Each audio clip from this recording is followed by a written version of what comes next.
പ്രിയപ്പെട്ട കൂട്ടുകാരെ, നമ്മൾ ഇന്ന് കേൾക്കാൻ പോകുന്നത് അഖിൽ പി ധർമ്മരാജിൻ്റെ സിനിമാറ്റിക് നോവലായ റാം കെയർ ഓഫ് ആനന്ദി എന്ന കഥയുടെ രണ്ടാം ഭാഗമാണ്. ഒന്നാം ഭാഗം കേൾക്കാത്തവരുണ്ടെങ്കിൽ അത് കേട്ടിട്ട് ഇത് കേൾക്കാൻ ശ്രമിക്കുമല്ലോ. അതുപോലെ തന്നെ ഇതുവരെ ചാനൽ സബ്സ്ക്രൈബ് ചെയ്യാത്തവരും ആദ്യമായിട്ട് ഈ ചാനൽ കാണുന്നവരും ഉണ്ടെന്നുണ്ടെങ്കിൽ ചാനലൊന്ന് സബ്സ്ക്രൈബ് ചെയ്തേക്കണേ. അപ്പോൾ നമുക്ക് നേരെ കഥയിലേക്ക് കിടക്കാം. 2. പിറ്റേന്ന് പുലർച്ചെ ഏകദേശം 5 മണിയായപ്പോൾ ബാൽക്കണിയിൽ നിന്നുമുള്ള കതക് സാവധാനത്തിൽ തുറക്കുന്ന ശബ്ദം കേട്ട് റാം ഞെട്ടിയുണർന്നു. ആ വാതിലിന് ലോക്കില്ലാത്തത് അവൻ തലേന്നേ ശ്രദ്ധിച്ചിരുന്നു. കതക് തുറന്നതും വീണ സ്ട്രീറ്റ് ലൈറ്റിൻ്റെ വെളിച്ചത്തിൽ റാം ആ കാഴ്ച കണ്ടു. വാതിൽ തുറന്ന് ഉയരം കുറഞ്ഞ് മെലിഞ്ഞ ശരീരമുള്ള ആരോ അകത്തേക്ക് കിടക്കുന്നു. ആദ്യമൊന്നും ഭയന്നെങ്കിലും അവൻ ബെഡ്ഷീറ്റ് തലവഴി ഇട്ടുകൊണ്ട് കട്ടിലിൽ നിന്നും സാവധാനത്തിൽ നിലത്തേക്ക് ഇറങ്ങി. എന്നിട്ട് ശബ്ദമുണ്ടാക്കാതെ മുട്ടിൽ ഞെരുങ്ങി വാതിലിനരികിലേക്ക് ചെന്നു. അപ്പോഴേക്കും അകത്ത് കിടന്നയാൾ മുന്നിലേക്ക് 4-5 ചുവടുകൾ വച്ചിരുന്നു. റാം പെട്ടെന്ന് തന്നെ നിലത്തു നിന്നും ചാടി എഴുന്നേറ്റിട്ട് കാലുകൊണ്ട് ചവിട്ടി വാതിലടച്ചു. ശേഷം 1 സെക്കൻഡ് പോലും പാഴാക്കാതെ അകത്തേക്ക് കടന്നയാളുടെ മേൽ ചാടി വീണിട്ട് അയാളെ ബെഡ്ഷീറ്റിൽ മൊത്തമായി പൊതിഞ്ഞു പിടിച്ചുകൊണ്ട് ബലമായി നിലത്തേക്കിരുത്തി. അയാൾ രക്ഷപ്പെട്ടു പോകാതിരിക്കുവാനായി അയാളുടെ പുറത്തേക്ക് കയറിയിരിക്കുകയും ചെയ്തു. കള്ളൻ, കള്ളൻ, ബിനീഷണ്ണ ഓടിവായോ! റാം ഉച്ചത്തിൽ അലറി വിളിക്കാൻ തുടങ്ങിയ കാര്യങ്ങൾ അതിനേക്കാൾ ഉയർന്ന ശബ്ദത്തിൽ ബെഡ്ഷീറ്റിനുള്ളിൽ നിന്നും കേട്ടതും റാം ഒരു നിമിഷം കിടുങ്ങിപ്പോയി. താനിനി വേറെ വല്ലയിടത്തുമാണോ എന്ന് പോലും അവൻ സംശയിച്ചു. എങ്കിലും അവനും ബിനീഷേട്ടൻ്റെ പേര് ഉച്ചത്തിൽ വിളിച്ചു കൂവി. ഒച്ചയും ബഹളവും കേട്ട് ബിനീഷേട്ടൻ ആ റൂമിലേക്ക് ഓടി വന്ന് ലൈറ്റിട്ടതും റാം മുകളിലും ആഗതൻ നിലത്ത് വീണ് ചതഞ്ഞ തവള കണക്കെ അടിയിലുമായി കിടക്കുന്നത് കണ്ടു. അയാൾ ഓടിച്ചെന്ന് റാമിനെ പിടിച്ചു മാറ്റി. തറയിൽ കമിഴ്ന്ന് കിടന്നിരുന്ന ആഗതൻ ഒരു വിധത്തിൽ നിലത്ത് തന്നെ മലർന്നു കിടന്നു. നീ എന്താടാ ഇപ്പോൾ? ബിനീഷേട്ടൻ ആഗതനെ നോക്കി അത്ഭുതത്തോടെ ചോദിച്ചു. കിരൺ ആയിരുന്നു അവൻ. എൻ്റെ അണ്ണന് ഞാൻ ഇന്നലെ രാത്രി വാട്സപ്പിൽ മെസ്സേജ് അയച്ചിരുന്നു. വെളുപ്പിനെ വരുമെന്നും പറഞ്ഞു. തറയിൽ എഴുന്നേറ്റിരുന്ന് നടുവ് തടവിക്കൊണ്ട് കിരൺ പറഞ്ഞു. അമ്മേ, ഇതാരാ? റാമിനെ നോക്കി കിരൺ ചോദിച്ചു. ഞാൻ അന്ന് പറഞ്ഞില്ലേ ഒരുത്തൻ നാട്ടിൽ നിന്ന് വരുന്നുണ്ടെന്ന്? ശ്രീറാം. ഹാ, പുള്ളിയായിരുന്നോ? എൻ്റെ നടു, ഹോ! അത് പറഞ്ഞിട്ട് അവൻ നിലത്ത് നിന്ന് കൈകുത്തി എഴുന്നേറ്റ് നിന്ന് ഒന്ന് മൂരെ നിവർന്നു. എന്നിട്ട് ടേബിളിലിരുന്ന റാമിൻ്റെ കരിങ്ങാരി വെള്ളക്കുപ്പിയിലെ വെള്ളം പകുതിയോളം ഒറ്റയടിക്ക് കുടിച്ചു തീർത്തു. സോറി, ഇതുവഴി കയറിയപ്പോൾ ഞാൻ കള്ളനെന്നാ കരുതിയേ. റാം കിരണിനരികിലേക്ക് നടന്നു ചെന്നിട്ട് ചെറിയൊരു പരിങ്ങലോടെ പറഞ്ഞു. സാരമില്ലണ്ണ, ഇതാ ഞാൻ രാത്രി കാലങ്ങളിൽ വരികയും പോവുകയും ചെയ്യുന്ന വഴി. ഇങ്ങേരെ ഉറക്കത്തിൽ ബുദ്ധിമുട്ടിക്കാതിരിക്കാനാ ഈ വഴി കയറുന്നത്. ദേഹത്ത് ചുറ്റിക്കിടന്നിരുന്ന ബെഡ്ഷീറ്റ് കിടക്കയിലേക്ക് വലിച്ചെറിഞ്ഞുകൊണ്ട് കിരൺ റാമിന് കൈകൊടുത്തു. അപ്പോൾ ഹലോ, ഞാനാണ് കിരൺ. ഞാൻ ശ്രീറാം.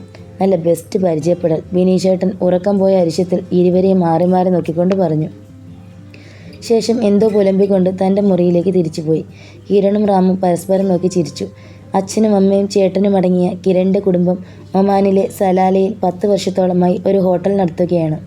കൊല്ലത്തെ ആശ്രാമം എന്ന സ്ഥലത്ത് മാമൻ്റെയും കുടുംബത്തിൻ്റെയും ഒപ്പം താമസിച്ചിരുന്ന കിരൺ തനിക്ക് നാട്ടിൽ നിന്നും ഒരു മാറ്റം വേണമെന്ന ആഗ്രഹം പറഞ്ഞപ്പോൾ ഉപരിപഠനത്തിനായി 2 വർഷങ്ങൾക്ക് മുൻപ് അവനെ ചേട്ടൻ ഉറ്റ സുഹൃത്തായ ബിനീഷിൻ്റെ അരികിലേക്ക് അയക്കുകയായിരുന്നു. അവൻ്റെ ചെലവുകൾക്ക് വേണ്ട പണം അച്ഛനും അമ്മയും ചേട്ടനും ഓരോ വിഹിതങ്ങളായി മാസാമാസം അയച്ചു കൊടുത്തിരുന്നതിനാൽ കക്ഷിക്ക് ചെന്നൈയിൽ കുശാലായിരുന്നു. റാമും കിരണും വിശദമായി പരിചയപ്പെട്ടതിന് ശേഷമാണ് ഉറങ്ങാൻ കിടന്നത്. 2. കോളേജിൽ അവൻ്റെ ആദ്യ ദിവസമായതിനാൽ അന്ന് ഹാഫ് ഡേ ലീവെടുത്ത് ബിനീഷേട്ടൻ തന്നെ റാമിനെ കോളേജിൽ കൊണ്ടാക്കാനായി ഒപ്പം പോയി. വൈകിട്ട് എപ്പോൾ വരും? ബൈക്കിൽ നിന്നും ഇറങ്ങിയതിന് ശേഷം പുറത്തേക്ക് ചാടിയ ഷർട്ടിൻ്റെ പിൻഭാഗം ജീൻസിനുള്ളിലേക്ക് തിരികെ ഇൻ ചെയ്തുകൊണ്ട് റാം ചോദിച്ചു. വൈകിട്ട് തന്നെത്താൻ തിരക്കി പിടിച്ചങ്ങ് വാ, നോക്കട്ടെ നിനക്ക് ജീവിതം പഠിക്കാൻ എത്രത്തോളം യോഗ്യതയുണ്ടെന്ന്. അത് പറഞ്ഞിട്ട് ബിനീഷ് ബുള്ളറ്റ് സ്റ്റാർട്ട് ചെയ്ത് ഓടിച്ചു പോയി. വളർത്തു നായ്ക്കുട്ടിയെ തെരുവിൽ കളഞ്ഞിട്ട് പോകും പോലെയുള്ള അയാളുടെ പോക്ക് നോക്കി നിന്ന റാം തിരിഞ്ഞു നിന്ന് തൻ്റെ കോളേജിലേക്ക് നോക്കി. വള്ളികൾ പടർത്തിയ വെസ്റ്റേൺ സ്റ്റൈലിലെ ഒരു പച്ച നിറമുള്ള ഒറ്റ ഗേറ്റ്. അത് തുറക്കുന്നത് 2 ഉയർന്ന കെട്ടിടങ്ങളുടെ നടുവിലേക്കുള്ള ഒരു നീളൻ ഇടനാഴിയിലേക്കാണ്. വഴിയിൽ നിലത്തായി ചതുരാകൃതിയിലുള്ള കരിങ്കൽ പാളികൾ പാകി അവയ്ക്കിടയിലെ ഗ്യാപ്പിൽ പുല്ലും വളർത്തിയിരുന്നു. ആ വഴിയുടെ അവസാനത്തിൽ ഇടതുവശത്തും വലതുവശത്തുമായി ഇരു കെട്ടിടത്തിനുള്ളിലേക്കും പോകുവാനായി ചവിട്ടുപടികളുണ്ട്. വലതുവശത്തെ കെട്ടിടം 4 നിലകളും ഇടതുവശത്തെ കെട്ടിടം 3 നിലകളുമായിരുന്നു. ഇരു കെട്ടിടത്തിനും ചെങ്കൽ നിറം പൂശിയിരുന്നു. അവയുടെ നടുവിലെ നീളൻ വഴിയിലായി പൂക്കളും വള്ളിച്ചെടികളും വച്ചുപിടിപ്പിച്ചിട്ടുണ്ട്. അതിനു പുറമെ ഭിത്തിയിലായി എന്തോ തരം പായലും പടർത്തി കയറ്റിയിട്ടുണ്ട്. ആ പായലിനിടയിൽ ദി ചെന്നൈ അക്കാദമി എന്ന കോളേജിൻ്റെ പേര് വെളുത്ത നിറത്തിൽ മുഴച്ചു നിന്നു. ആദ്യമായി ആ കോളേജിലേക്ക് വന്നെത്തുന്ന ഏതൊരാൾക്കും ഫുൾ പോസിറ്റീവ് എനർജി കൊടുക്കുന്ന പച്ചപ്പ് നിറഞ്ഞ അന്തരീക്ഷം. അതും കോളേജിന് മുന്നിൽ അത്രയും മരങ്ങളുള്ളതുകൊണ്ടാവണം വീശുന്ന കാറ്റിന് ഒരു പ്രത്യേക തണുപ്പും അനുഭവപ്പെട്ടു. റാം ഗേറ്റ് കടന്നതും 2 പെൺകുട്ടികൾ ഭരതനാട്യക്കാരിയുടെ വസ്ത്രത്തിൽ ചിലങ്കയുടെ ശബ്ദവുമായി നടന്നു വരുന്നത് കണ്ടു. ഫിലിം കോഴ്സുകൾക്ക് പുറമെ അവിടെ ഡാൻസിൻ്റെയും മ്യൂസിക്കിൻ്റെയും കോഴ്സുകൾ ഉണ്ടെന്ന് അവരുടെ വെബ്സൈറ്റിൽ അവൻ കണ്ടിരുന്നു. എക്സ്ക്യൂസ് മീ, കോളേജ് റിസപ്ഷൻ എങ്കെ? ഭരതനാട്യക്കാരികളോട് അവൻ ചോദിച്ചു. ആ പെൺകുട്ടികൾ പുഞ്ചിരിച്ചുകൊണ്ട് ഒരുപോലെ വലതുവശത്തെ കെട്ടിടത്തിലേക്ക് വിരൽ ചൂണ്ടി. പടികൾ കയറി മുകളിലേക്ക് ചെന്നപ്പോൾ അവിടെ ഒരു കമ്പ്യൂട്ടറിന് മുന്നിലായി 21 22 വയസ്സ് തോന്നിച്ച ഒരു പെൺകുട്ടി ഇരിക്കുന്നത് കണ്ടു. സാധാരണ റിസപ്ഷനുകളിൽ ഇരിക്കുന്ന ചെറുപ്പക്കാരികളായ പെൺകുട്ടികളിൽ കാണുന്ന യാതൊരു അലങ്കാരങ്ങളും അവളിൽ റാം കണ്ടില്ല. പഴയ ഫാഷനിലുള്ള ഒരു ചുരിദാറിൽ ഷോൾ ഇരുവശത്തേക്കും ഇട്ട നിലയിൽ പിന്നിക്കെട്ടിയ മുടിയും കഴുത്തിലണിഞ്ഞ ഒരു ID കാർഡുമായി അവളെ കണ്ടപ്പോൾ ഇനി അവൾ തന്നെയാണോ റിസപ്ഷനിസ്റ്റ് എന്ന് അവൻ സംശയിച്ചു നിന്നു. തമിഴ് സംഭാഷണങ്ങൾ മലയാളത്തിലാക്കിയിരിക്കുന്നു. റാം സംശയത്തോടെ അവളെ നോക്കുന്നത് കണ്ട് അവൾ അവനെയും നോക്കി. യെസ്, എന്ത് വേണം? ഈ DFM diploma in film making പുതിയ class. Are you mister Sreeram Aravind? അവൾ തൻ്റെ പേര് പറയുന്നത് കേട്ടപ്പോൾ റാമിന് സന്തോഷമായി. Yes I am. Why are you so late? അവൾ കടുപ്പത്തിൽ ചോദിച്ചു. പെട്ടെന്ന് അവൻ്റെ മുഖത്ത് സന്തോഷം മാറി ഞെട്ടലായി. ലേറ്റോ? എന്നോട് 10 മണിയാണല്ലോ പറഞ്ഞത്. ഇംപോസിബിൾ. ഇവിടെ കറക്റ്റ് 9:30 ക്ലാസ് സ്റ്റാർട്ട് ചെയ്യും, 3 മണിക്ക് അവസാനിക്കുകയും ചെയ്യും. അതിൽ ഒരു മാറ്റവുമില്ല. പിന്നെ ഇത് തൻ്റെ ഫസ്റ്റ് ആൻഡ് ലാസ്റ്റ് വാർണിംഗ്. ഇനി മേലിൽ ലേറ്റായി വരരുത്. അഥവാ വന്നാൽ ഞാൻ മുകളിലേക്ക് കയറ്റി വിടില്ല. ഓക്കെ, വരൂ, ഞാൻ ക്ലാസ് കാണിച്ചു തരാം. ഉപദേശത്തിന് ശേഷം സീറ്റിൽ നിന്നും എഴുന്നേറ്റ് അവൾ മുകളിലേക്കുള്ള പടികൾ കയറിപ്പോയി. സ്വതന്ത്രമായി പറന്നു നടക്കാവുന്ന ഒരിടം പ്രതീക്ഷിച്ചെത്തിയ അവന് താൻ വീണ്ടും സ്കൂൾ കാലഘട്ടത്തിലേക്ക് ചെന്നെത്തിയപ്പെട്ടതുപോലെ തോന്നി. ഒന്നും മിണ്ടാതെ റാം അവളെ അനുഗമിച്ചു. 3-ാം നിലയിലായി എയർ കണ്ടീഷൻ ചെയ്ത ഒരു റൂം എത്തിയതും അവൾ നിന്നു. ശേഷം വാതിൽ തുറന്നുകൊണ്ട് അകത്ത് ക്ലാസ് എടുത്തുകൊണ്ടിരുന്ന ചെറുപ്പക്കാരനെ പുറത്തേക്ക് വിളിച്ചു. എന്നിട്ട് റാമിനെ കാട്ടി ലേറ്റായി വന്ന ആളാണെന്ന് പറഞ്ഞു. റാം അയാളോട് സോറി പറഞ്ഞു. ഓക്കെ, നോ പ്രോബ്ലം, അകത്തേക്ക് വരൂ. അയാൾ റാമിനെ അകത്തേക്ക് കൂട്ടിക്കൊണ്ട് പോയി. റിസപ്ഷനിലെ പെൺകുട്ടി തിരികെ താഴേക്കും പോയി. ഗൈസ്, ഇത് നിങ്ങളുടെ ക്ലാസ്സിലെ ഏക മലയാളിയാണ്. പുള്ളിക്കാരൻ സ്വയം പരിചയപ്പെടുത്തട്ടെ. ക്ലാസ്സിലേക്ക് കയറിയുടനെ സർ അത് പറഞ്ഞപ്പോൾ അവൻ ഒരു നിമിഷം ഒന്ന് ശങ്കിച്ചു പോയെങ്കിലും സൈഡ് ബാഗ് തോളിൽ നിന്നും ഊരി കയ്യിൽ പിടിച്ചുകൊണ്ട് അവൻ സംസാരിച്ചു തുടങ്ങി. എൻ്റെ പേര് ശ്രീറാം. ഞാൻ കേരളത്തിലെ ആലപ്പുഴ എന്ന ജില്ലയിൽ നിന്നുമാണ് വരുന്നത്. ഞാൻ മെക്കാനിക്കൽ എഞ്ചിനീയറിംഗ് കഴിഞ്ഞതാണ്. ആ സമയത്ത് കുട്ടനാട് എന്നും ഹൗസ് ബോട്ട് എന്നുമൊക്കെയുള്ള വാക്കുകൾ പലരിൽ നിന്നും ഉയർന്നു കേട്ടു. എനിക്ക് തമിഴ് വളരെ കുറച്ച് മാത്രമേ അറിയൂ. അതുകൊണ്ട് എന്നെപ്പറ്റിയുള്ള വിശദമായ വിവരങ്ങൾ ഞാൻ വഴിയെ പറയാം. നന്ദി, അവൻ പറഞ്ഞു നിർത്തി. എല്ലാവരും അവനെ ക്ലാസ്സിലേക്ക് സ്വാഗതം ചെയ്യുന്ന തരത്തിൽ കൈയടിച്ചു. അവൻ തനിക്കൊപ്പം സിനിമ പഠിക്കാൻ പോകുന്ന തൻ്റെ സുഹൃത്തുക്കളെ എല്ലാവരെയും നോക്കി നന്നായി ഒന്ന് പുഞ്ചിരിച്ചു. താങ്ക് യു ഫോർ ദി കയ്യടി. റാം അത് പറഞ്ഞതും സാർ ഉൾപ്പെടെ എല്ലാവരും കയ്യടി അവസാനിപ്പിച്ചുകൊണ്ട് കൂട്ടത്തോടെ ചിരിച്ചു. റാം, ഇവിടെ നിൻ്റെ മലയാളത്തിലെ പല വാക്കുകൾക്കും ഡബിൾ മീനിങ് ആണ്. So be careful. സാർ അങ്ങനെ പറഞ്ഞത് എന്തിനാണെന്ന് പിടികിട്ടിയില്ലെങ്കിലും ശരി എന്ന് പറഞ്ഞതിന് ശേഷം അവൻ ഒഴിവുള്ള സീറ്റ് നോക്കി. മൊത്തം 15 പേരാണ് DFM ബാച്ചിലുള്ളത്. അതിൽ കൂടുതൽ ആളുകൾക്ക് അവർ 1 വർഷം അഡ്മിഷൻ കൊടുത്തിരുന്നില്ല. വീഡിയോ ഇൻ്റർവ്യൂ ഉൾപ്പെടെ 3ഓളം ടെസ്റ്റുകൾ പാസ്സായ ശേഷമാണ് റാം ഉൾപ്പെടെ അവർ ഓരോരുത്തരും ആ ക്ലാസ്സിലേക്ക് എത്തപ്പെട്ടത്. 5 നിരകളിലായി 3 സീറ്റുകൾ വീതമാണ് ഉണ്ടായിരുന്നത്. ഏറ്റവും പിന്നിലായി ഒരു സീറ്റ് ഒഴിഞ്ഞു കിടന്നിരുന്നു. റാം അതിൽ ചെന്നിരുന്നു. റാം ഉൾപ്പെടെ 14 ആണുങ്ങളും ഒരൊറ്റ പെണ്ണുമായിരുന്നു ആ ബാച്ചിലുണ്ടായിരുന്നത്. റാം ചെന്നിരുന്നതും അവൻ്റെ ഇടതുവശത്തിരുന്ന ഒരുവൻ ഇളിച്ചുകൊണ്ട് അവന് കൈകൊടുത്തു. Hi, I am Vetri. Ram അവനെ നോക്കിയൊന്ന് ചിരിച്ചു. ശിവ എന്ന പേരുള്ള സാറായിരുന്നു ക്ലാസ് എടുത്തുകൊണ്ടിരുന്നത്. പുള്ളി വേൾഡ് സിനിമയെക്കുറിച്ച് പറഞ്ഞുകൊണ്ടിരുന്നു. മച്ച, തമിഴിൽ കയ്യടി എന്ന് വച്ചാൽ മാസ്റ്റർബേഷൻ. ക്ലാസ് നടക്കുന്നതിനിടയിൽ വെട്രി രഹസ്യം പോലെ പറഞ്ഞു. റാം ഒന്ന് ഞെട്ടി. ദൈവമേ! റാമിൻ്റെ ചമ്മിയ മുഖം കണ്ട് വെട്രി വാ പൊത്തിച്ചിരിച്ചു. ഹായ്, എൻ്റെ പേര് രേഷ്മ. വെട്രിയുടെ തൊട്ടപ്പുറത്തിരുന്ന പെണ്ണ് റാമിന് എത്തിപ്പിടിച്ച് കൈ കൊടുത്തു. ചുമ്മാതാടാ, ഇവൾ ഭാരതി, ശാപ്പാട് ഭാരതി. എവിടെ കല്യാണം ഉണ്ടേലും പോയി ഓസിന് ശാപ്പാടടിക്കും. പോടാ കുമ്മണ മൂഞ്ചി. വെട്രിയുടെ തലക്കിട്ട് അവൾ ഒരു കൊട്ടു കൊടുത്തു. ആങ്ങളെയും പെങ്ങളും കൂടി ആ പയ്യനെ നിങ്ങളുടെ ലെവലാക്കുമോ? ശിവസാർ മുന്നിൽ നിന്നും വിളിച്ചു ചോദിച്ചു. നോ സാർ, വെട്രിയും രേഷ്മയും ഒരുപോലെ പറഞ്ഞു. റാം അവർ ഇരുവരെയും മാറി മാറി നോക്കി. ആങ്ങളെയും പെങ്ങളും ഒരുമിച്ച് ഫിലിം കോഴ്സ് ചെയ്യുന്നത് അവന് പുതുമയായി തോന്നി. ബ്രേക്ക് സമയത്ത് ക്ലാസ്സിൽ എല്ലാവരും റാമിനെ പരിചയപ്പെടുവാനായി ചെന്നു. മിക്കവരുടെയും ആവശ്യം കുട്ടനാടും ഹൗസ് ബോട്ടും ഒക്കെയായിരുന്നു. കൂടുതൽ കമ്പനി അടിച്ചാൽ കയ്യിൽ നിന്നും പണം ചിലവാകാൻ നല്ല ചാൻസ് ഉള്ളതിനാൽ ഒരു പരിധിയിൽ കവിഞ്ഞ് റാം ആരോടും സംസാരിക്കാൻ നിന്നില്ല. ഉച്ചയ്ക്ക് കോളേജിൻ്റെ സമീപത്തുള്ള ഹോട്ടലിൽ പോയി അവൻ ബിരിയാണി കഴിച്ചു. തമിഴ്നാട്ടിലെ ബിരിയാണിയിൽ കേരളത്തിലേതിനേക്കാൾ 3 ഇരട്ടി മസാലയാണ് ഉപയോഗിക്കുന്നത്. 3 വൈകിട്ട് 3 മണിക്ക് ക്ലാസ് വിട്ടപ്പോൾ തിരികെ അയ്യപ്പൻ താങ്കലിലെത്തുക എന്നതായിരുന്നു റാമിൻ്റെ അടുത്ത വെല്ലുവിളി. ഗൂഗിൾ മാപ്പിൽ നോക്കിയപ്പോൾ 15 കിലോമീറ്റർ കൂടുതൽ കാണിച്ചു. പക്ഷേ എങ്ങനെ പോകും? അവൻ കോളേജിൻ്റെ ഇടറോഡിൽ നിന്നും പ്രധാന റോഡിലേക്ക് ബാഗും തൂക്കി നടന്നു. നുങ്കമ്പാക്ക റെയിൽവേ സ്റ്റേഷനിൽ 200 മീറ്റർ എന്ന അടയാള ബോർഡ് കണ്ടപ്പോൾ അവൻ ആ ദിശയിലേക്ക് നീങ്ങി. നുങ്കമ്പാക്ക സ്റ്റേഷൻ്റെ മുന്നിലത്തെ റോഡിൽ തമിഴ് സിനിമകളിലെ ഫൈറ്റ് സീനിൽ കാണാറുള്ള തെരുവോര ചന്ത പോലെ തോന്നിച്ചു. റോഡ് പാതിയും കയ്യേറി പഴങ്ങൾ, പച്ചക്കറികൾ, പൂവുകൾ തുടങ്ങി ഇലക്ട്രോണിക് സാധനങ്ങൾ വരെ വിൽക്കാൻ നിൽക്കുന്ന അനവധി ആളുകൾ. അതിനിടയിൽ ഒരു ഓട്ടോ സ്റ്റാൻഡും. എങ്ങും കലപില ശബ്ദങ്ങൾ. ആരോടാണ് അയ്യപ്പൻ താങ്കൽ പോകാനുള്ള വഴി ചോദിക്കുന്നതെന്ന് ആലോചിച്ച് നിൽക്കുമ്പോഴാണ് അവൻ്റെ തോളിൽ ആരോ തട്ടിയത്. നോക്കുമ്പോൾ ക്ലാസ്സിൽ കൂടെയിരുന്ന വെട്രിയാണ്. അപ്രതീക്ഷിതമായ ആൾക്കൂട്ടത്തിൽ പരിചിതമായ ഒരു മുഖം കണ്ട ആശ്വാസത്തോടെ റാം അവനെ നോക്കി ചിരിച്ചു. എന്താ ഇവിടെ നിൽക്കുന്നത്? അവൻ തമിഴിൽ ചോദിച്ചു. എനിക്ക് അയ്യപ്പൻ താങ്കൽ എന്ന സ്ഥലത്ത് പോകണം. അവിടെയാണ് എൻ്റെ താമസ സ്ഥലം. പക്ഷേ എങ്ങനെയാണ് പോകുന്നതെന്ന് ഒരു ഐഡിയയുമില്ല. റാം മലയാളവും തമിഴും കലർത്തി പറഞ്ഞു. മച്ചാ, എനിക്ക് മലയാളം കേട്ടാൽ മനസ്സിലാവും. പക്ഷേ നീ ഇത്ര സ്പീഡിൽ പറയാതെ പതിയെ നിർത്തി പറ. വെട്രി അവൻ പറഞ്ഞത് പൂർണ്ണമായി മനസ്സിലാവാത്ത രീതിയിൽ പറഞ്ഞു. എനിക്ക് അയ്യപ്പൻ താങ്കൽ എന്ന സ്ഥലത്ത് പോകണം. പക്ഷേ എങ്ങനെയാണ് പോകുന്നതെന്ന് അറിയില്ല. റാം സാവധാനത്തിൽ പറഞ്ഞു. അയ്യപ്പൻ താങ്കലോ? ആദ്യം ഇവിടെ നിന്ന് ഒരുപാട് പോകണമല്ലോ മച്ചാ. ആദ്യം ലോക്കൽ ട്രെയിനിൽ കയറി ഗിണ്ടി സ്റ്റേഷനിൽ ഇറങ്ങണം. അവിടെ നിന്ന് ബസ്സിൽ പോകണം. അയ്യോ, അത്രയും ചുറ്റണോ? ക്ലാസ് കഴിഞ്ഞ് വന്നിട്ട് പാചകം ചെയ്യുന്നതിനെപ്പറ്റി പറഞ്ഞപ്പോൾ ബിനീഷേട്ടൻ പറഞ്ഞ കാര്യം അവൻ ഓർത്തു. ഫ്ലാറ്റിൽ ചെല്ലുമ്പോൾ തൻ്റെ അവസ്ഥ എന്തായിരിക്കുമെന്ന് അയാൾ നേരത്തെ തന്നെ ചിന്തിച്ചിരിക്കുന്നു. എന്തുപറ്റി?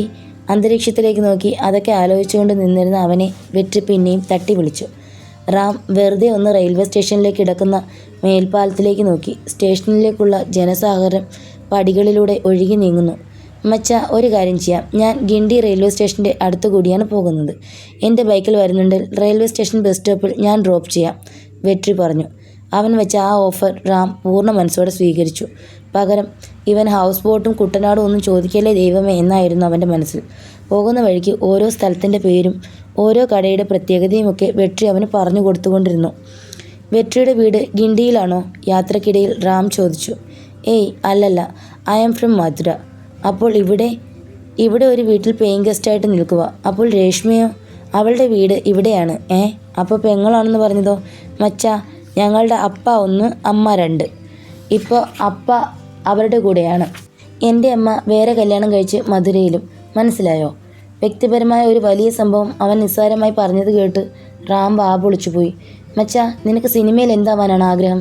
വെട്രി ബൈക്ക് ഓടിക്കുന്നതിനിടയിൽ ശ്രദ്ധിച്ചുകൊണ്ട് ചോദിച്ചു. എനിക്ക് നല്ലൊരു സ്ക്രിപ്റ്റ് റൈറ്റർ കം ഡയറക്ടർ ആവണം. നിനക്കോ വെട്രി? എനിക്ക് director cum actor cum cinematographer cum extra. ആഹാ, അടിപൊളിയാണല്ലോ. മച്ചാ, അടിപൊളി എന്ന് വെച്ചാൽ സൂപ്പർ എന്ന്. അടിപൊളി എന്ന വാക്ക് ഒഴികെ ബാക്കി മൊത്തം വാക്കുകൾ തമിഴിൽ സംസാരിച്ചാൽ തനിക്കും തമിഴ് ഈസിയായി സംസാരിക്കാൻ കഴിയുമെന്ന ആത്മവിശ്വാസം റാമിനുണ്ടായി. ഗിണ്ടി സ്റ്റേഷന് മുന്നിലെ ബസ് സ്റ്റോപ്പിൽ അവനെ ഇറക്കുമ്പോൾ വെട്രി ഒന്ന് ചിരിച്ചിട്ട് ഒരു പ്രത്യേക രീതിയിൽ തലകുലുക്കി കാണിച്ചു. റാമും അതനുകരിച്ച് തിരികെ തലകുലുക്കി. വെട്രി പോയതിനു ശേഷം അയ്യപ്പൻ താങ്കൽ പോകാൻ ഏത് ബസ്സിലാണ് കയറേണ്ടതെന്നറിയാൻ റാം ഒരു പോലീസുകാരനോട് ചോദിച്ചപ്പോൾ 54, 49, 149, 154 എന്നിങ്ങനെ 4 നമ്പറുകൾ അയാൾ പറഞ്ഞു കൊടുത്തു. ഇത് എന്ത് പരിപാടിയാണ്? ഓരോ സ്ഥലത്തേക്ക് ഓരോ നമ്പറോ? ഈ നമ്പറൊക്കെ എങ്ങനെ കാണാതെ പിടിച്ചു വയ്ക്കും? റാം സ്വയം ചോദിച്ചു. അങ്ങനെ അതും ആലോചിച്ച് നിൽക്കുമ്പോൾ 54 എന്നെഴുതിയ ബസ് വന്നു. അതിൽ ആകെ മൊത്തം തിക്കും തിരക്കുമായിരുന്നു. ബസ്സിനകത്തുള്ളതിനേക്കാൾ ആളുകൾ കയറാനായിട്ട് പുറത്തുണ്ടെന്ന് മനസ്സിലാക്കി അവൻ വീണ്ടും അവിടെ തന്നെ അടുത്ത ബസ്സിനായി കാത്തുനിന്നു. സമയം ഇപ്പോൾ 4 മണി കഴിഞ്ഞിരുന്നു. സ്കൂൾ വിട്ടതിനാൽ റോഡിലെ തിക്കും തിരക്കും വർദ്ധിച്ചു വന്നു. 20 മിനിറ്റോളം കഴിഞ്ഞപ്പോൾ അതേ റൂട്ടിലോടുന്ന മറ്റൊരു ബസ്സും വന്നു. അതിലും മുൻപത്തെ അതേ അവസ്ഥ. ഒടുവിൽ ആ ബസ്സിലേക്ക് ആളുകൾക്കൊപ്പം റാമും ഇടിച്ചു കയറി. ഡോറിൽ നിൽക്കരുതെന്ന് കണ്ടക്ടർ വിളിച്ചു പറഞ്ഞുകൊണ്ടിരുന്നു. പക്ഷേ റാം ഉൾപ്പെടെ 3-4 പേർ ഡോറിൽ തൂങ്ങിയാണ് നിന്നിരുന്നത്. പെട്ടെന്ന് എയർ കംപ്രസർ മുഖേന അടയുന്ന ഡോർ തനിയെ അടയുവാൻ തുടങ്ങി. അവർ 4 പേരും ആ ഡോറിലായി അമർത്തി തള്ളിപ്പിടിച്ചുകൊണ്ട് ഉറക്കെ വിളിച്ചു കൂവി. ബസ് പെട്ടെന്ന് സഡൻ ബ്രേക്കിട്ട് നിന്നു. ഞാൻ എത്ര തവണ പറഞ്ഞു കയറി നിൽക്കാൻ. കണ്ടക്ടർ ദേഷ്യത്തിൽ വാതിൽ കൂടി തല പുറത്തേക്കിട്ടുകൊണ്ട് വിളിച്ചു പറഞ്ഞു. ഡോറിൽ നിൽക്കുന്നവർ ഇറങ്ങ്, താഴെ ഇറങ്ങ്, അയാൾ വീണ്ടും പറഞ്ഞു. ആ സമയത്ത് റാം തിരക്കിനിടയിൽ നുഴഞ്ഞു കയറി ബസ്സിനുള്ളിലേക്ക് കയറി പറ്റി. ഡോറിൽ നിന്നിരുന്ന ബാക്കി 3 പേർ എന്തൊക്കെയോ ചീത്തയും പറഞ്ഞുകൊണ്ട് റോഡിലേക്ക് ഇറങ്ങിപ്പോയി. ബസ് വീണ്ടും മുന്നോട്ടെടുത്തു. ഒരു ഈർക്കൽ കുത്താൻ പോലും ഇടമില്ലാത്തത്ര തിരക്കായിരുന്നു ബസ്സിനുള്ളിൽ. പോരാത്തതിന് ട്രാഫിക് ബ്ലോക്കും. ബ്ലോക്കിനനുസരിച്ച് ഡ്രൈവർ ആക്സിലേറ്ററിലും ബ്രേക്കിലും തുടരെ കാലമർത്തുന്നതിനാൽ യാത്രക്കാർ മുന്നിലേക്കും പിന്നിലേക്കും നിരന്തരം ആടിയുലഞ്ഞുകൊണ്ടിരുന്നു. റാമാണെങ്കിൽ 2 കൈയും മുകളിലത്തെ കമ്പിയിൽ അമർത്തിപ്പിടിച്ച് തൂങ്ങിയുള്ള ഒരു സാഹസിക യാത്രയിലായിരുന്നു. ഓരോ ബ്രേക്കിലും ജീൻസിനുള്ളിൽ ഇൻ ചെയ്തു വച്ചിരുന്ന അവൻ്റെ ഷർട്ട് വെളിയിലേക്ക് വന്നുകൊണ്ടിരുന്നു.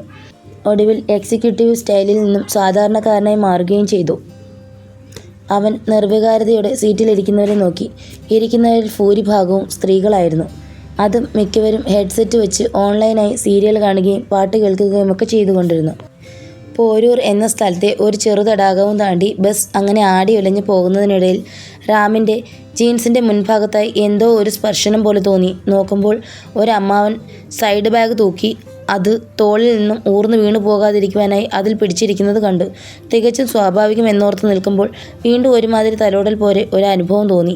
അവൻ നോക്കുമ്പോൾ അയാൾ അതുപോലെ തന്നെ അവൻ്റെ മുന്നിലായി ചരിഞ്ഞു നിൽപ്പുണ്ട്. പിന്നെ റാം അതീവ ശ്രദ്ധയോടെ നിന്നു. നോക്കുമ്പോൾ ആ കള്ളക്കിളവൻ കൈകൊണ്ട് ഇടയ്ക്കിടെ അവൻ്റെ സിബിൻ്റെ ഭാഗത്ത് മനഃപൂർവ്വം ഉരയ്ക്കുകയാണ്. അത്രയും തിരക്കിനിടയിലും ഇയാൾക്ക് ഇതൊക്കെ ആസ്വദിക്കാൻ കഴിയുന്നുണ്ടല്ലോ എന്നോർത്തുകൊണ്ട് അവൻ ഷൂ കൊണ്ട് അയാളുടെ കാൽവിരലുകൾ അമർത്തി ഒരു ചവിട്ട് കൊടുത്തു. കിളവൻ വേദന കടിച്ചമർത്തുന്നത് കണ്ടപ്പോൾ റാമിന് ചിരി വന്നു.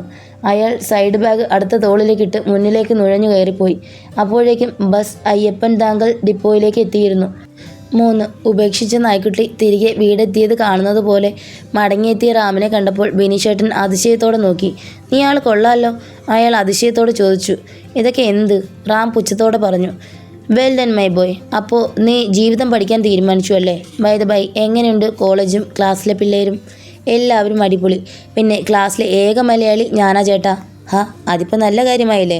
നിൻ്റെ തമിഴ് ഭാഷ മെച്ചപ്പെടും, പുതിയ കൾച്ചർ മനസ്സിലാകും, നല്ല കൂട്ടുകാരെ കിട്ടും. തമിഴ് ജീവിതം പഠിക്കാനും കഥ എഴുതാനും ഇതിലും ബെസ്റ്റ് സിറ്റുവേഷൻ വേറെ എവിടെ കിട്ടും? അല്ലെങ്കിൽ തന്നെ അന്യനാട്ടിൽ ചെന്നിട്ട് മലയാളികളുടെ ഇടയിൽ നിൽക്കാനാണെങ്കിൽ അതിൽ എന്താണ് ഇത്ര ത്രിൽ? ഇനി നീ തകർക്കും, നോക്കിക്കോ. എന്തായാലും ഒരു മൂഡ് തോന്നിയപ്പോൾ ഞാനും കിരണും കൂടി അടുക്കളയിൽ കയറി ചോറും നല്ല മീൻകറിയും ഉണ്ടാക്കി വെച്ചിട്ടുണ്ട്. നീ പോയി ഫ്രഷായി വാ, നമുക്ക് ഒരുമിച്ച് കഴിക്കാം. ആഹാ, കൊള്ളാമല്ലോ. പാചകമൊക്കെ തുടങ്ങിയോ? അല്ല, കിരൺ എവിടെ? അതാ ബാൽക്കണിയിൽ കാണും. രാത്രിയായാൽ പിന്നെ ഏതൊക്കെ ഫ്ലാറ്റിൽ എന്തൊക്കെ നടക്കുന്നു എന്ന് നിരീക്ഷിക്കല അവൻ്റെ പ്രധാന ഹോബി. റാം ഹാളിൽ നിന്നും മുറിയിലേക്ക് ചെല്ലുമ്പോൾ കിരൺ ഒരു കസേരയും ഇട്ട് ബാൽക്കണിയിൽ കാറ്റും കൊണ്ട് ഇരിപ്പുണ്ടായിരുന്നു. Mister CCTV? റാമിൻ്റെ വിളി കേട്ട് കിരൺ ചിരിച്ചുകൊണ്ട് തിരിഞ്ഞു നോക്കി. ശക്തിയിൽ കാറ്റടിക്കുന്നുണ്ടായിരുന്നു. ബാൽക്കണിയിൽ കെട്ടിയിരുന്ന അയയിൽ ക്ലിപ്പ് ചെയ്തിരുന്ന അലക്കിയിട്ട തുണികൾ കാറ്റിൽ പാറിക്കളിച്ചു. എന്ത് വേടാ ഇവിടെ ഇത്ര കാണാൻ? റാം അവൻ അരികിലേക്ക് ചെന്നു. ഇവിടെ ഇരുന്നാൽ എന്താണ് കാണാനൊക്കാത്തതെന്ന് ചോദിക്കുക റാമണ്ണ. നോക്ക്, ചുറ്റും ഫ്ലാറ്റുകൾ, അതിൽ ഓരോരോ ജീവിതങ്ങൾ, പലതിലും പല പല വികാരങ്ങൾ. ചിലയിടത്ത് ദേഷ്യം, ചിലതിൽ സ്നേഹം, ചിലതിൽ കാമം, മറ്റു ചിലതിൽ ദാരിദ്ര്യം. അങ്ങനെ പല പല വികാരങ്ങൾ ഇവിടെ ഇരുന്നാൽ കാണാം. ഒരു ഫ്രീക്കൻ പയ്യൻ ചെറിയ വായിൽ വലിയ വർത്തമാനം പറയുന്നത് കേട്ടപ്പോൾ റാം ഞെട്ടിപ്പോയി. നീ എന്നാടാ കഞ്ചാവ് അടിച്ചാ? ഇതാണ് മലയാളികളുടെ കുഴപ്പം. ചെറുപ്പക്കാർ അല്പം ആഴത്തിൽ സംസാരിച്ചാൽ ഉടനെ അവനെ പിടിച്ച് കഞ്ചാവാക്കും. എൻ്റെ പൊന്നേ, ഞാൻ വെറുതെ പറഞ്ഞതാണേ. റാം അവൻ്റെ മുടിയിൽ വിരൽ കൊണ്ട് 2 ചികയിൽ ചികഞ്ഞുകൊണ്ട് പറഞ്ഞു. ശേഷം ചുറ്റുമുള്ള കെട്ടിടങ്ങളിലേക്ക് ഒന്ന് നോക്കി. അവൻ പറഞ്ഞത് ശരിയായിരുന്നു.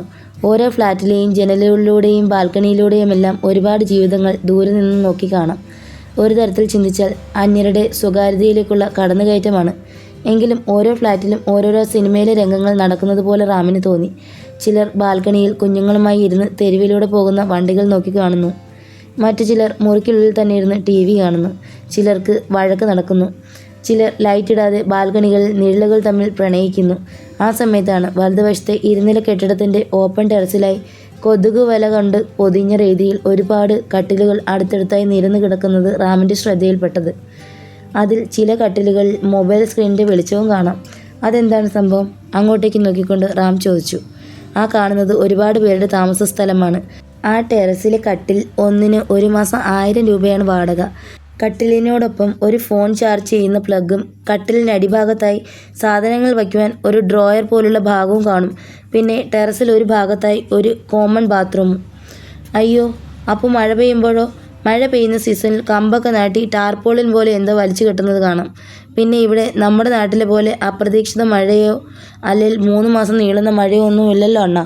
വർഷത്തിൽ വല്ലപ്പോഴും മഴ പെയ്താൽ അതുതന്നെ ഇവർക്ക് സന്തോഷം. പെട്ടെന്ന് മഴ പെയ്താൽ എന്തു ചെയ്യുമെന്നറിയില്ല. ചിലപ്പോൾ നനയുമായിരിക്കും.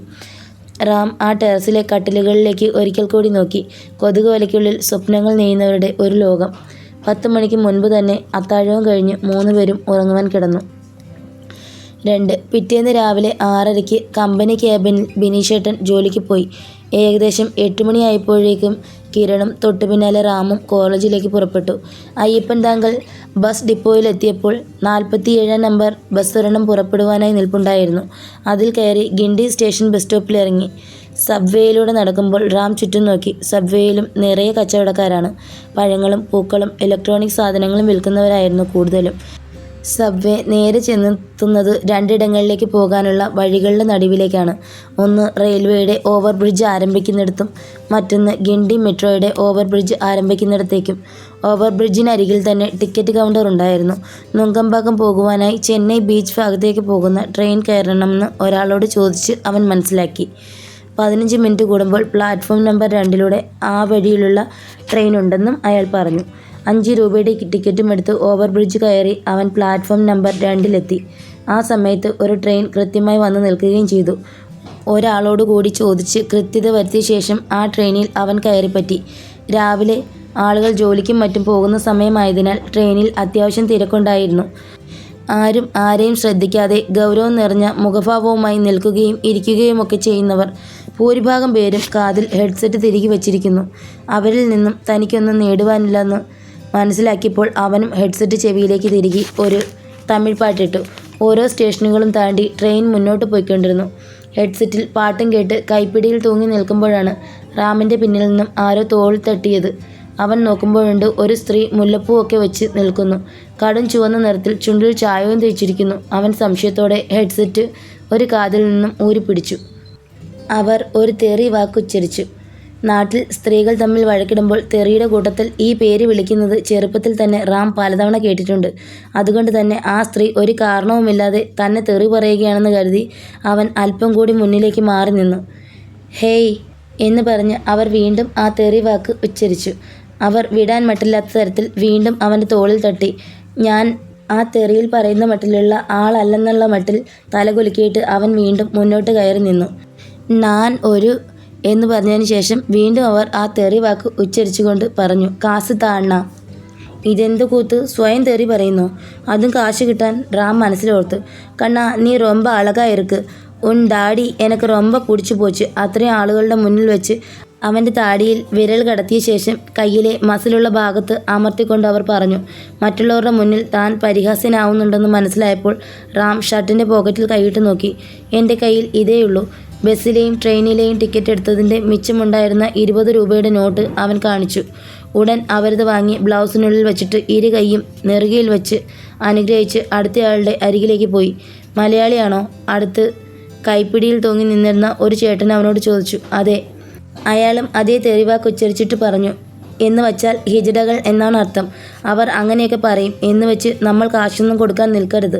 എല്ലാം ഫ്രോഡുകളാണ്. മോൻ ഇവിടെ പുതിയതാണോ? അതെ ചേട്ടാ, ഞാൻ ആദ്യമായാണ് ഇങ്ങനെയുള്ളവരെ ഇത്ര അടുത്ത് കാണുന്നതും സംസാരിക്കുന്നതുമൊക്കെ. പിന്നെ ഇപ്പോൾ വന്ന പെണ്ണിനെ കണ്ടാൽ അങ്ങനെ തോന്നില്ലല്ലോ. ചിലരെ കണ്ടാൽ 9 ആണെന്ന് തോന്നില്ല.